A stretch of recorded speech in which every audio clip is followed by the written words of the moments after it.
Hello friends, welcome to my channel Master Ki Pathshala where you learn English better through Bengali যেখানে তোমরা ইংরেজি শিখবে বাংলায় অনেক বেটার ভাবে। ট্রান্সলেশনের ক্লাসে তোমাদের সবাইকে আরো একবার ওয়েলকাম করছি। আজকে আমরা WBCS মেন্স 2023 তে ইংলিশ কম্পালসারি পেপারে যে ট্রান্সলেশনে দুটো প্রশ্ন এসেছিল আজকে আমরা ট্রান্সলেশনের কোয়েশ্চেন বি সলভ করব। এর আগের ভিডিওতে আমরা ট্রান্সলেশনে এ অর্থাৎ প্রথমে যে প্রশ্নটি এসেছিল ট্রান্সলেশনের সেই প্রশ্নটি সলভ করেছিলাম। আমরা পিকেদের সরকারের বই থেকে যে ট্রান্সলেশনের এক্সারসাইজগুলো রয়েছে সেগুলো সলভ করে বিভিন্ন ক্লাসেস নিয়ে আসা হচ্ছে তোমাদের জন্য। এছাড়াও বিভিন্ন সরকারি চাকরির যে প্রিভিয়াস ইয়ার্সের প্রশ্নগুলো সেখান থেকে যে ট্রান্সলেশনের প্রশ্নগুলো পরীক্ষাতে এসেছিল সেগুলোর ওপরে বিভিন্ন ক্লাসেস করানো হয়েছে। আশা করছি প্রত্যেকটা ক্লাস তোমরা দেখছো, বাড়িতে ফলো করছো এবং অবশ্যই প্র্যাকটিস করছো। তাহলে শুরু করছি আজকের ক্লাস। আজকে WBCS মেন্স 2023 ইংলিশ কম্পালসারি পেপারে ট্রান্সলেশনের যে সেকেন্ড কোয়েশ্চেনটা ছিল সেই কোয়েশ্চেনটা আমরা সলভ করব। যে প্যাসেজটি দেওয়া আছে সেই প্যাসেজটি আমরা ভালো করে পড়ব, বাংলাটা যত সহজে সম্ভব ভালো করে বোঝার চেষ্টা করব, তারপর প্রত্যেকটা সেন্টেন্স বাংলা থেকে ইংলিশে ট্রান্সলেট করব। এখানে যে প্যাসেজটি দেওয়া আছে কোয়েশ্চেন নাম্বার বি তে, সেই প্যাসেজটি পুরোটাই কিন্তু একটা বলতে পারো খুব সুন্দর লেখা থেকে নেওয়া হয়েছে, উপন্যাস থেকে নেওয়া হয়েছে এবং এখানে সাহিত্য খুব সুন্দরভাবে ফুটিয়ে তোলা হয়েছে, কিভাবে প্রকৃতিকে বর্ণনা করা যায়। এবং এই প্যাসেজটি বাংলা থেকে ইংলিশে ট্রান্সলেট করাটা কিন্তু খুবই ডিফিকাল্ট, কারণ পরীক্ষা হলে ওই সময়ের মধ্যে ওই প্রেশারের মধ্যে এই প্যাসেজটা অ্যাটেম্প্ট করা পুরোটাই কিন্তু খুবই একটা দারুণ প্র্যাকটিসের ব্যাপার। এবং আমি বলতে পারি যে ভাষার ওপর, ইংরেজি ভাষার ওপর, বাংলা ভাষার ওপর খুব গভীর একটা হোল্ড থাকতে হবে, স্ট্রং একটা হোল্ড থাকতে হবে, তাহলেই কিন্তু সেই স্টুডেন্ট এই রকম একটা প্যাসেজ পরীক্ষা হলে অ্যাটেম্প্ট করার সাহস করবে। যাইতে যাইতে তাহার মন পুলকে ভরিয়া উঠিতেছিল। যখন সে যাচ্ছিল, যেতে যেতে তার মনে অদ্ভুত একটা আনন্দ সৃষ্টি হচ্ছিল। সে কাহাকেও বুঝাইয়া বলিতে পারে না যে সে কি ভালোবাসে এই মাটির তাজা রোদ পোড়া গন্ধটা। অর্থাৎ যার কথা বলা হচ্ছে সে কাউকে বুঝিয়ে বলে উঠতে পারে না যে এই যে মাটিতে তাজা রোদ পড়ছে এবং তাজা রোদ পড়ে যে গন্ধটা সৃষ্টি হচ্ছে সেই গন্ধটা সে কি পরিমাণে ভালোবাসে। এই ছায়া ভরা দুর্বা ঘাস, অর্থাৎ ছায়া ভরা যে ঘাস জমি তাকে কতটা ভালোবাসে। সূর্যের আলো মাখানো মাঠ, পথ, গাছপালা, পাখি, বনঝোপ, এই সমস্ত কিছু যেগুলো সূর্যের আলোতে মাখানো সেই সব কিছুকে সে প্রচণ্ড ভালোবাসে। ওই দোলানো ফল ফুলের থলো, অর্থাৎ ফুলের ফলের যে গাছ থেকে যে ডালপালাগুলো ঝুলছে যাতে ফুল ফল ভর্তি, সেইগুলোকে ভীষণ ভালোবাসে। আলুকুশি, বনকলমি, নীল অপরাজিতা, এই সমস্ত কিছুকেই সে প্রচণ্ড বেশি ভালোবাসে। ঘরে থাকিতে তাহার মোটেই ইচ্ছে হয় না। ভারী মজা হয় যদি বাবা তাহাকে বলে, এবং তার মনে হয় যে যদি বাবা আমাকে এমনটা বলতো তাহলে প্রচণ্ড মজা হতে পারত। খোকা, তুমি শুধু পথে পথে বেরিয়ে বেড়াও। সে মনে করছে বাবা যদি তাকে বলতো যে তুমি শুধু পথে পথেই ঘুরে বেড়াও, তোমার সেটা করলেই, তোমার মন যখন ভালো থাকে তোমার সেটাই করা উচিত। তাহা হইলে এই রকম বনফুল ঝুলানো ছায়াচ্ছন্ন ঝোপের তলা দিয়া ঘুঘু ডাকা দূর বনের দিকে চোখ রাখিয়া এই রকম মাটির পথটি বাহিয়া শুধুই হাঁটে, শুধুই হাঁটে। অর্থাৎ যদি এই রকমটা বলতো বাবা যে তুমি শুধু পথে পথেই ঘুরে বেড়াও, প্রকৃতিকে দেখো, তাহলে সে কি করতো, তাহলে এই যে বনফুল ঝুলানো, ঠিক আছে, যে গাছপালাগুলো তার তলা দিয়ে অনেক দূরের জঙ্গলকে সে দেখবে যেখানে ঘুঘু ডাক শোনা যাচ্ছে, এবং এই রকম মাটির পথ বেয়ে সে কি করবে, শুধুই হেঁটে যাবে, শুধুই হেঁটে যাবে। মাঝে মাঝে হয়তো বাঁশ বনের কঞ্চির ডালে সরসর শব্দ শুনতে পাবে, বৈকালে রোদে সোনার সিঁদুর ছড়ানো আর নানা রং বেরঙের পাখির গান। দেখো এইখানে মাঝে মাঝে হয়তো বাঁশ বনের কঞ্চির ডালে সরসর শব্দ শুনতে পাবে, বৈকালে রোদে সোনার সিঁদুর ছড়ানো যে আকাশ সেটা দেখতে পাবে, আর নানা রং বেরঙের পাখির গান শুনতে পাবে। এখানে কিন্তু ভার্বসগুলোকে উজ্জ্ব রেখেছে বলে আমার মনে হচ্ছে, তাই যখন ট্রান্সলেট করব তখন কিন্তু এই ভার্বসগুলোকে নিজের মতো বসিয়ে নিতে হবে, কোনটা দেখছে কোনটা শুনছে। ঠিক আছে,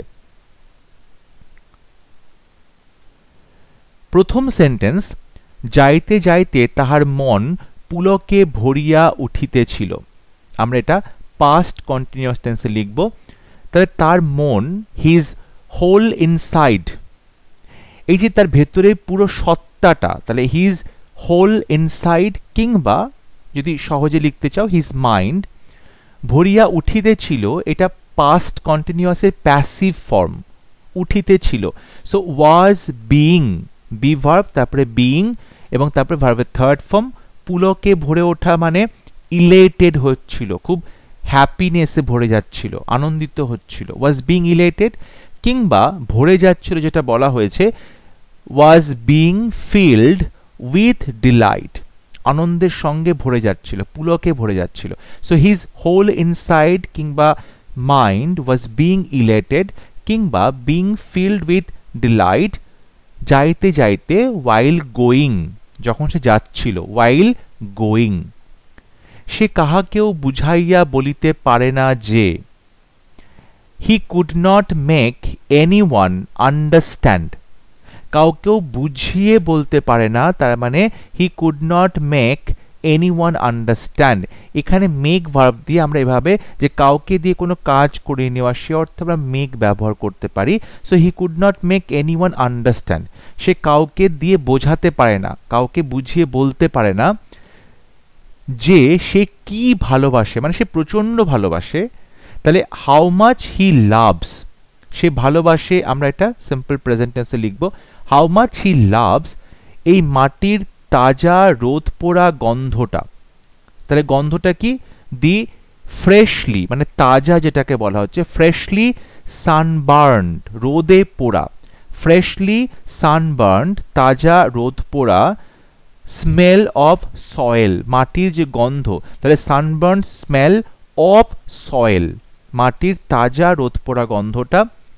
এই ছায়া ভরা দুর্বা ঘাস, দিস শেডেড মেডো, শেডেড ছায়া ভরা, দুর্বা ঘাস, ঘাস জমি, তাকে মেডো বলা হয়। তাহলে দিস শেডেড মেডো, সূর্যের আলো মাখানো মাঠ পথ গাছপালা পাখি বনঝোপ, সূর্যের আলো মাখানো তার মানে সান সোকড, সূর্যের আলোটাকে পুরো অ্যাবজর্ব করে শুষে নিয়েছে, সূর্যের আলো মাখানো, সান সোকড মাঠ, ফিল্ডস রাস্তা, পাথস গাছপালা, ট্রিজ পাখি, বার্ডস বনঝোপ মানে বন জঙ্গল এবং ঝোপ, তাহলে জঙ্গলস অ্যান্ড বুশেস।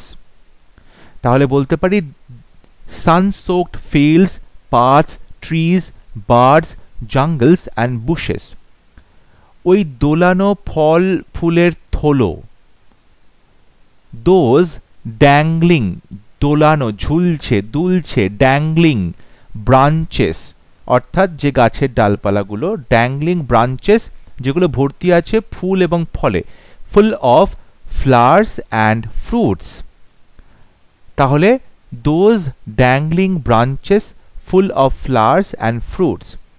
আর কি বলা হচ্ছে, আলু কুশি অর্থাৎ ভেলভেট বিন, ভেলভেট বিন, বন কলমি, কলমি শাক যেটা বনে জন্মায় অর্থাৎ বুনো, তাহলে এখানে বলতে পারি ওয়াইল্ড বাইন্ড উইড, বন কলমি যেটা কলমি শাক, বাইন্ড উইড বলা হয়। নীল অপরাজিতা, ব্লু অপরাজিতাকে বলা হয় এশিয়ান পিজন উইংস, অর্থাৎ পায়রার যে ডানা সেই ডানার মতো দেখতে লাগে অপরাজিতা ফুলটাকে। So blue Asian pigeon wings.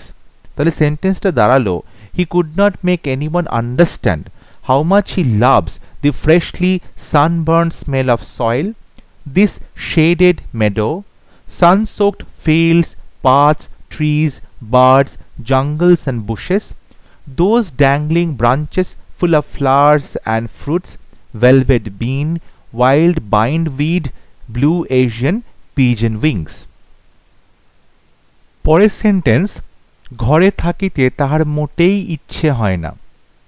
তার মানে তার একদমই ইচ্ছে হয় না ঘরে থাকতে। He does not prefer, he does not prefer, সে একদমই পছন্দ করে না, অ্যাট অল, আদৌ পছন্দ করে না, মোটেই ইচ্ছে করে না, অ্যাট অল, ঘরে থাকিতে, to stay endorse, to stay endorse, he does not prefer at all to stay endorse. ভারী মজা হয় যদি বাবা তাহাকে বলে। এটা তো কন্ডিশনাল সেন্টেন্স। যদি বাবা তাহাকে বলে, আমরা কন্ডিশনাল সেন্টেন্স টাইপ 1 দেখতে পাচ্ছি। অর্থাৎ ইফ ক্লজটা যদি সিম্পল প্রেজেন্ট টেন্সে হয় তাহলে মেইন ক্লজটা ফিউচার টেন্সে হবে। তাহলে ভারী মজা হয়, it will be absolutely amazing, it will be absolutely amazing. কিংবা এখানে আমরা থ্রিলিং কথাটাও বলতে পারি, একটা গা ছমছমে একটা রোমাঞ্চ তৈরি হবে, খুব মজা হবে। So it will be absolutely amazing কিংবা থ্রিলিং যদি বাবা বলে। If father says to him, যদি বাবা তাকে বলে, if father says to him. এখানে আমরা কন্ডিশনাল টাইপ 1 সেন্টেন্সের স্ট্রাকচারটা ফলো করছি। বাবা কি বলবে? খোকা তুমি শুধু পথে পথে বেরিয়ে বেড়াও। খোকা অর্থাৎ আদরের সম্বোধন করছে, মাই ডিয়ার সান, তুমি শুধু পথে পথে বেরিয়ে বেড়াও, তুমি অন্য কোনো কাজ না করে তুমি শুধুমাত্রই নেচারকে এক্সপ্লোর করো পথে পথে ঘুরে বেরিয়ে। So you only wander about in streets, পথে পথে in streets, you only wander about মানে ঘুরে বেড়ানো, ওয়ান্ডার অ্যাবাউট ইন স্ট্রিটস, পথে পথে ঘুরে বেড়াও। তাহা হইলে, তাহা হইলে, ইফ ইউ ডু সো, যদি তুমি এমনটা করো, ইফ ইউ ডু সো, তাহা হইলে। এবার সেন্টেন্স একটু ভালো করে বোঝার চেষ্টা করো। এই রকম বনফুল ঝুলানো ছায়াচ্ছন্ন ঝোপের তলা দিয়ে, ঘুঘু ডাকা দূর বনের দিকে চোখ রেখে, এই রকম মাটির পথটি বাহিয়া শুধুই হাঁটে, শুধুই হাঁটে। তার মানে তুমি যদি পথে পথে বেরিয়ে বেড়াও তাহলে তুমি কি কি দেখবে? তুমি রাস্তা দিয়ে শুধু হাঁটবে হাঁটবে, রাস্তাটা কোথা দিয়ে যাচ্ছে? কখনো কখনো বনফুল ঝুলানো ছায়াচ্ছন্ন ঝোপের তলা দিয়ে, কখনো কখনো তুমি ঘুঘু ডাকা দূর বনের দিকে চোখ রেখে হাঁটছ। তাহলে আমরা প্রথমে কি করব? প্রথমে এই অংশটা লিখব যে তুমি এই রকম মাটির পথটি বেয়ে শুধুই হাঁটবে, শুধুই হাঁটবে। তাহলে you can only keep walking, তুমি হেঁটে যেতে পারো, হাঁটাটা কন্টিনিউ করতে পারো, হাঁটতেই পারো, হাঁটতেই থাকো। You can only keep walking, এই পথ বাহিয়া, অর্থাৎ অ্যালং সাচ, মাটির পথ, অর্থাৎ আনমেটালড রোডস। মেটালড মানে হচ্ছে পাকা রাস্তা, আনমেটালড মানে কাঁচা রাস্তা, মাটির পথ। সো বলতে পারো you can only keep walking, তুমি হাঁটতেই থাকো, অ্যালং সাচ আনমেটালড রোডস, এই রকম মাটির পথটি দিয়ে। কোথা দিয়ে হাঁটবে? হাঁটতে হাঁটতে কখনো বনফুল ঝুলানো ছায়াচ্ছন্ন ঝোপের তলা দিয়ে হাঁটবে। তাহলে ফ্রম আন্ডার, কিসের তলা দিয়ে? From under the shaded bushes, এই যে ছায়াচ্ছন্ন ঝোপ, শেডেড বুশেস, কিসের ঝোপ? বনফুল ঝুলানো, অর্থাৎ বুনো ফুল। Of hanging wild flowers, of hanging ঝুলন্ত ওয়াইল্ড ফ্লাওয়ার্স। অর্থাৎ you can only keep walking along such unmetalled roads from under the shaded bushes of hanging wild flowers. আর কি দেখবে তুমি? কখনো কখনো ঘুঘু ডাকা দূর বনের দিকে চোখ রাখতে পারো, চোখ রেখে, পার্টিসিপল অ্যাড করছি। বিহোল্ডিং, তাকিয়ে থাকছো, বিহোল্ডিং, কিংবা লুকিং অ্যাট, কার দিকে তাকিয়ে থাকবে? দি ডিস্ট্যান্ট ফরেস্ট, ডিস্ট্যান্ট ফরেস্ট, অর্থাৎ সেই দূরে বনের দিকে। সেই বনে কি হচ্ছে? ঘুঘু ডাকে, অর্থাৎ ঘুঘু ডাকের আওয়াজটা ভেসে আসে। তাহলে একুইং দি কুজ অফ ডাভস, ডাভের যে আওয়াজ, ঘুঘুর যে আওয়াজ, তাকে বলছে কু। তাহলে বলতে পারো যে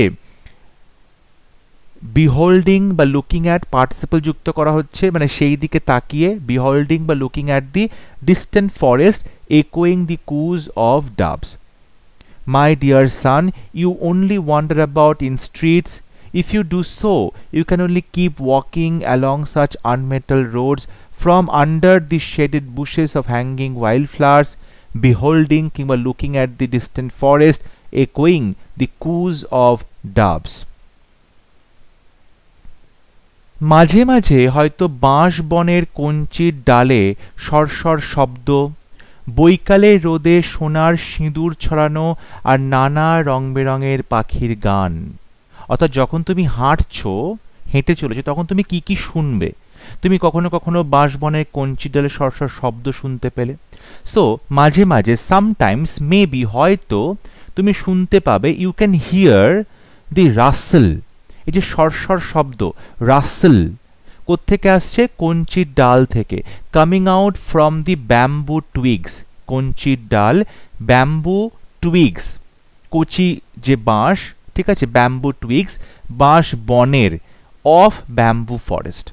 তাহলে sometimes maybe you can hear the rustle coming out from the bamboo twigs of bamboo forest. বৈকালে রোদে সোনার সিঁদুর ছড়ানো দেখতে পাবে।